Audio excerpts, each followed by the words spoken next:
Bonsoir à tous, voici le sommaire de cette édition. Stupeur et incompréhension à bain des dames après l'agression sexuelle et le meurtre de la petite Cataléa. En vacances chez sa grand-mère maternelle, la fillette a été entraînée sur un terrain en friche par l'ex-concubin de sa tante. Le corps dénudé de l'enfant a été retrouvé aux petites heures ce samedi. Ses proches témoignent dans ce journal. Repéré sur les images des caméras Safe City, Alan Ramboro, 32 ans, a été arrêté. Cet habitant de Bain des Dames est passé aux aveux. Traduit devant la Weekend Court ce samedi, une accusation provisoire de meurtre a été retenue contre lui. La ministre Ariane Navarre-Marie a rendu visite à la famille ce matin. Elle se dit bouleversée et déplore qu'aucune mesure n'ait été prise l'an dernier à l'encontre du suspect, malgré des dénonciations faites à son sujet sur Facebook. Une sortie à eau bleue a viré au drame pour un Français de 66 ans. Il a rendu l'âme après avoir fait une lourde chute, soit d'environ 10 mètres d'une falaise, hier après-midi. Également à la une, rentrée scolaire 2025, les admissions en grade 1, 7 et 10 se tiendront le 10 janvier prochain. La grande rentrée est quant à elle prévue le 13 janvier 2025.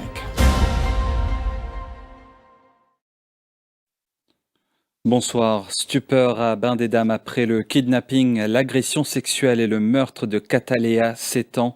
Le corps de la victime a été retrouvé aux petites heures ce samedi sur un terrain en friche par la police et ses proches. L'autopsie pratiquée par le docteur Chaman a révélé que la fillette est décédée des suites d'une asphyxie par étouffement.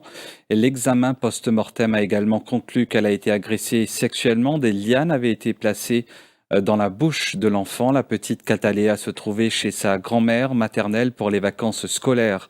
Depuis samedi dernier, un suspect a été identifié grâce aux images des caméras de surveillance.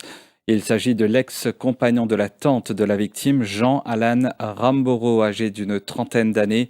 Il a été arrêté par la CID de Port-Louis Sud, traduit devant la Weekend Court ce samedi, une accusation provisoire de meurtre retenue contre lui. La police a objecté à sa remise en liberté conditionnelle. La grand-mère maternelle et la tante de la victime témoignent ce soir. Samedi passé, son maman, j'ai sorti par les dix, maintenant c'est moi, aux petits enfants. Pour les venir contre moi, pas de vacances. Il y a là, moi, tu finis que tu vas boire, moi, je vais sans au secours, si j'ai ma grand-mère, je vais à la toilette. À côté là, je vais tordé. Moi, je vais guetter un coup, nous la pas trouvé à demi, comme ça, mais je ne vais pas tourner. Je ne vais pas tourner. Il y a là, il est dans la police. Il y a là, il y a la caméra. La police, puis je ne vais pas m'opérer, mais ça du monde, là, c'est pas mon connu. Je vais opérer, mais bien là. Moi, j'ai crié sur papa, qu'il fallait pour connaître qui ça du monde. Ça m'a mis tous mes petits enfants, puis rentrent dans le canal ensemble, puis rentrent dans le canal, puis aller. Et vous connaissez ça du monde, non? Oui, oui. Mes petits enfants sur papa. Mon nièce, Cataléa, son papa, je amène mes enfants faire le tour de motoskate. Et quand je suis venue sur le motoskate, je suis venue. Les là, je vais rentrer, je suis ici, puis je vais côté été, je suis côté été, parce que je suis là. Je suis fait le tour, je suis quitté là, je suis quitté, mais ça, quand on sont faire le tour, les là. Nous commençons à rôder, nous crier partout. J'ai commencé à me cacher des vaginaux, nous rôder partout. Là, nous commençons les sachons, là. La police, ça va, il fait une caméra sur City, Collège Royal. Là, tout le monde dans le pont, me ex-miché avec mon nièce. Puis on dans le canal là, dans le pont en bas. Oui, nous rôder partout depuis 8h30, nous commençons à rôder jusqu'à 4h du matin, nous rôder partout, nous à côté la bite tout ça là. Écoute, nous aller, pour m'écouter nous aller, nous allons tout rouler, ceci est comme ça, il pas là. Là, nous revenons à la station, nous regardons, la police fait téléphone, mais les chiens qui font tout ça là, ils viennent une chose. Ils commencent à rôder, ils commencent à rôder partout. Pour Michel rentrer, pas trop lui-même. Nous avons la montagne, nous allons. Nous avons la montagne partout, Sapno, tout ça là, nous rôder. Pena, Baie des Dames, tout ça là, nous rôder. Pena, la saline, nous allons. Il arrive quoi? 3h, 4h du matin. Nous avons nous l'habit, nous avons une sorte de cachette, une grande côte, vous voyez maintenant l'habit là, la police tu si ali tu n'allez les tu la bête les si ali pour lui n'aller là on t'a nous une station mon cousin fini j'ai nous comme Alan intuition enfant fini connaît mais mon ça une dégagation une agité vraiment mais rapport qu'on est passé là il est sur le côté qui n'a tu il n'a violé là une qui dit la belle symbolique mais avec des man feias mettre l'oli les tunis tout ça là les dames sont connues pour lui. La mère de la fillette de 7 ans réclame justice. Âgée de 25 ans, cette habitante de Chebel-Beaubassin confie que sa mère et les autres membres de la famille adoraient sa fille et prenaient soin d'elle. Dina passe vacances que tu grand-mère. Ce grand-mère, est tout content, il là-bas. En fait, ce grand, tout guetté bien. Et de aller là, mon papa connaît qui n'arrive, tout ça, Michelin fait ça. Il finit viol, moi, tu fais après, il n'a tué. Oui, mon grand-fils, là. Où tu fais un petit passe-vacances? Il fait comment ça, il fait comment ça que tu grand-mère. Ben, là, quand tu as déjà vu, Mais ça dit moun qui ne fait là au connu? oui, il y a une famille en nous-mêmes. Une famille en nous-mêmes. Et après, là, mon baiser, il finit séparé. Mais vous pas capable de dire pour qui raison de faire avec ce mes enfants. Mais là, justice fait. Trop, c'est trop, réagit la ministre de l'Égalité des genres et du bien-être de la famille, Ariana Varmari, après le meurtre de la fillette de 7 ans à Bain-des-Dames ce samedi. La ministre a rendu visite à la famille ce matin. La ministre du bien-être de la famille déplore qu'aucune mesure n'ait été prise l'an dernier à l'encontre du suspect malgré des dénonciations faites à son sujet sur Facebook. Moi choquée, extrêmement choquée, parce qu'en l'espace d'une semaine, il y a 2 morts d'enfants dans des situations atroces. Pour rappel, la semaine dernière, un bébé de 18 mois fin décédé. Et là encore, aujourd'hui, nous gagnons encore un cas. Donc trop, c'est trop. Et moi, personnellement, je peux suivre la situation avec la police, avec les parents, également avec l'hôpital. D'après ce qu'ils me comprennent, première information recueillie, il y a un problème d'alcool, de drogue qui là-dedans, et de famille brisée aussi. C'est un véritable problème social qui finit de durer trop longtemps. Et là, je fais apprendre qu'il finit dans mes affaires au Facebook depuis l'année dernière concernant le suspect. Mais je suis étonné de manière l'autorité ne trouve la nécessité pour prendre une action qui vise dans ce cas qui nous peut causer aujourd'hui. Comme je dis, il y a vraiment un vrai problème social. Le ministère nous peut organiser une assise de la famille, des femmes et de la famille, le 10 décembre. Nous visons régler toute la situation des femmes, de la famille, des enfants dans nos républiques de Maurice. Nous fait une cause avec la commissaire de Rodrigue avant-hier pour inviter dans sa activité qui nous peut, sa assise qui nous peut organiser le 10 décembre là. Donc, je profite de cette occasion-là pour inviter les ONG et les parents qui ont quelque chose pour causer, qui ont une contribution pour faire, pour apporter, pour qu'ils nous capables mieux protéger nos enfants.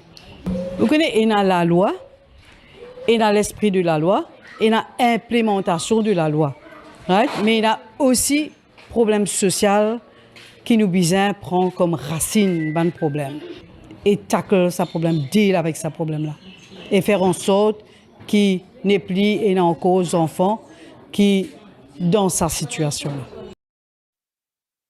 Je vous le disais au sommaire, une sortie à Eau-Bleue a viré au drame pour un Français âgé de 66 ans. Les faits se sont déroulés hier après-midi. L'homme a fait une lourde chute d'environ 10 mètres depuis une falaise. Selon le rapport de la police, le sexagénaire était en compagnie de quelques amis au moment où le drame s'est produit. À l'arrivée des secours, il avait rendu l'âme. Une enquête a été ouverte par la police. C'est une affaire qui intrigue la police. Un détective privé de 69 ans a déclaré avoir perdu son arme à feu lors d'un déplacement en moto entre son domicile à Rosil et Ollier. Les faits se seraient déroulés mercredi dernier. La valeur de l'arme à feu est estimée à 40 000 roupies. Le sexagénaire souligne également que le pistolet était chargé. Une enquête a été ouverte. Une publication sur les réseaux sociaux à l'origine d'une agression sanglante à Vallée-Piteau aux petites heures hier matin. Un homme de 24 ans a été agressé à l'arme blanche et 3 suspects ont été arrêtés. Il s'agit des frères Belal et Yassine Mitou, en liberté conditionnelle dans le meurtre de Manan Fakou et Huzaifa Imambokas. Les 3 ont été maintenus en cellule policière sous une accusation provisoire d'agression avec préméditation. Les détails avec Moukoul Doula. L'incident s'est produit aux alentours de minuit 30. Les 3 suspects étaient armés d'armes blanches, selon la police. Ils se sont rendus au domicile de la victime pour lui réclamer des explications au sujet de publications sur les réseaux sociaux. Mais la situation a dégénéré. S'en est suivi d'une altercation. Et la victime a été assénée à coups d'armes tranchantes. Grièvement blessé, le jeune homme a été évacué vers l'hôpital où il a subi une intervention chirurgicale délicate. Plusieurs unités de police ont été dépêchées sur les lieux. Les 3 suspects ont été arrêtés. Une présence policière a été maintenue à Vallée-Piteau suite à cette agression. La CID de Port-du-Nord a ouvert une enquête pour faire la lumière sur cette affaire.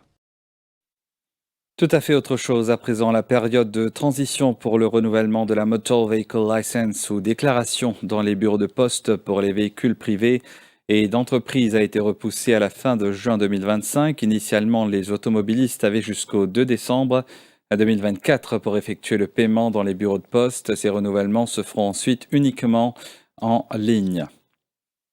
Également dans l'actualité, la grande rentrée scolaire est prévue pour le 13 janvier 2025. Décision entérinée par le Conseil des ministres hier. L'exercice d'admission aux pré-primaires, aux primaires et aux secondaires se déroulera le vendredi 10 janvier.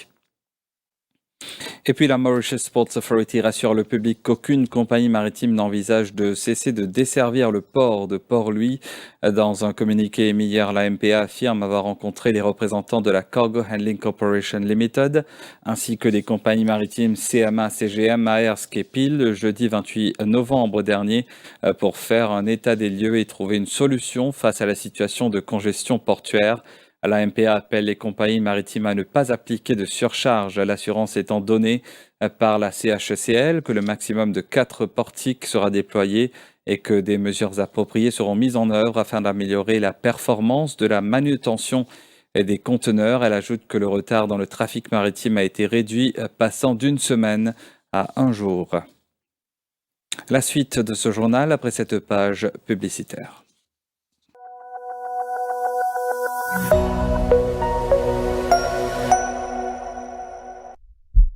Chez Life Together, nous faisons plus que vous soigner. Nous sommes à vos côtés avec attention et bienveillance à chaque étape de votre parcours de santé et de bien-être. Dans nos cliniques de Forbach, Tamarin et à la clinique Bon Pasteur à Rosil, vous bénéficiez de services médicaux complets. Consultation, imagerie, analyse laboratoire, urgence, chirurgie, maternité, réhabilitation et hospitalisation à domicile. Life Together, parce que votre santé nous tient à cœur. Plus d'informations sur lifetogether.mu.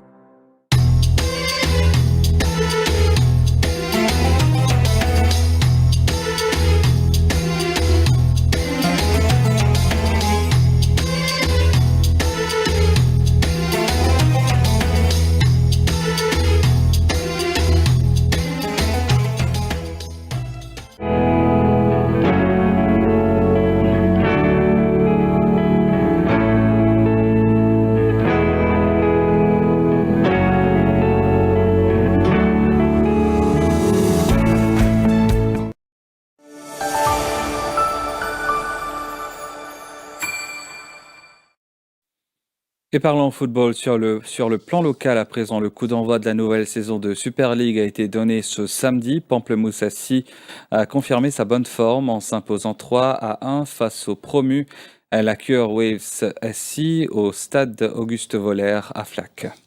Oui, du Chatan qui voit un match chaud parce qu'il y a une position, parce que déjà nous avons un ancien de la maison, nous verrons dire, un ancien de la maison de Pamplemousse, un ancien de la Cure Waves, du Chatan nous gagne un match difficile, compliqué. Mais bon, nous rendons facile, nous nous scorer, comparé à la dernière match qui nous jouait dans la MF Shield. nous un peu plus réaliste devant le but. C'est ça qui fait la différence. Et nous, quand Jackson, Franklin, pour ça match peut venir? Oui, bien sûr. Nous avons l'objectif précis, mais nous encore dans l'objectif. Moi, j'espérais nous enchaîner avec bonne victoire. Il n'est pas facile, mais nous besoin, comme je disais, nous besoin aujourd'hui. Et début victorieux également pour la SPL 2000 qui a dominé l'Entente Boulet Rouge 3-0 Saint-François-Xavier. Tous les buts ont été marqués en première période. Et sur le plan international, place au derby londonien ce soir entre West Ham et Arsenal. C'est un choc très attendu au London Stadium. Les Gunners, après avoir surmonté une période difficile de 4 journées sans victoire, entendent bien continuer sur leur lancée. Les hommes de Mikel Arteta, actuellement 5e au classement, viseront les 3 points pour se rapprocher du leader Liverpool. En face, West Ham, 14e, espère remonter dans la première moitié du tableau. Les Hammers devront tout donner pour bousculer Arsenal dans ce derby. Le coup d'envoi de la rencontre est prévu à 21h30. Et la page internationale à présent, les djihadistes et les factions rebelles alliées ont pris la majeure partie d'Alep, la deuxième ville de Syrie, après une offensive éclair contre les forces du régime de Bachar el-Assad qui a fait plus de 300 morts, a indiqué une ONG ce samedi. Et puis les Namibiens votent le dernier jour d'une élection prolongée de manière controversée après un chaos électoral et des allégations d'actes frauduleux.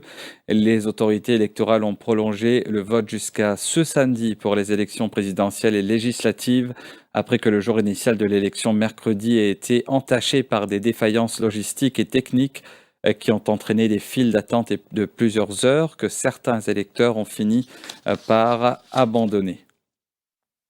Et puis, nouveaux affrontements à Tbilissi lors du deuxième jour de manifestation déclenchés par la décision du gouvernement géorgien de reporter les discussions sur l'adhésion à l'Union européenne. Et nous sommes arrivés à la fin de cette édition. Merci de votre fidélité au quotidien. Excellente soirée.